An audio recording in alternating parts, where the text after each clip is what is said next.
আসসালামু আলাইকুম সবাইকে। ইংরেজিতে এমন কিছু কিছু শব্দ আছে যেগুলোর বাংলা অর্থগুলো একই কিন্তু ইংরেজি শব্দ ভিন্ন। ইংরেজি বলার জন্য আমাদের অসংখ্য ইংরেজি শব্দ জানতে হবে এবং তার সাথে সিমিলার ওয়ার্ডগুলো জেনে নিতে হবে। তো চলুন সেই সিমিলার ওয়ার্ডগুলো কি কি দেখে নেওয়া যাক।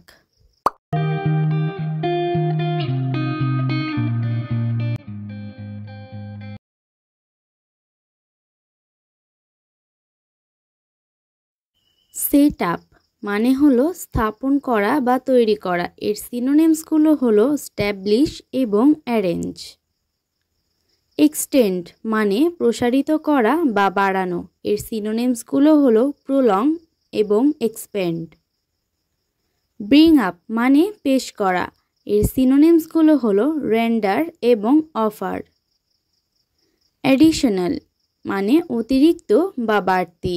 এর সিনোনিমসগুলো হলো এক্সট্রা এবং সাপ্লিমেন্টারি। ওভারঅল মানে হলো পূর্ণাঙ্গ। এর সিনোনিমসগুলো হলো অলাপ এবং টোটাল। ডিভার্সিটি মানে বৈচিত্র্য। এর সিনোনিমসগুলো হলো ভ্যারাইটি এবং ডিফারেন্স। এলিমিনেট মানে দূর করা বা বাদ দেওয়া। এর সিনোনিমসগুলো হলো রিমুভ এবং ইরাডিকেট। অ্যাটাচমেন্ট মানে সংযুক্তি বা মমতা। এর সিনোনিমসগুলো হলো বন্ড এবং কানেকশন।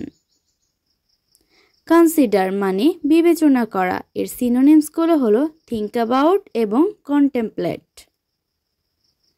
বি জেলাস মানে হলো হিংসা করা। এর সিনোনিমসগুলো হলো ইনভে এবং বি ইনভিয়াস। পরবর্তী ভিডিওতে ডেইলি লাইফে ইউজ করা যায় এমন 10টি শর্ট সেন্টেন্স আসবে। পাশে থাকার জন্য সবাইকে ধন্যবাদ।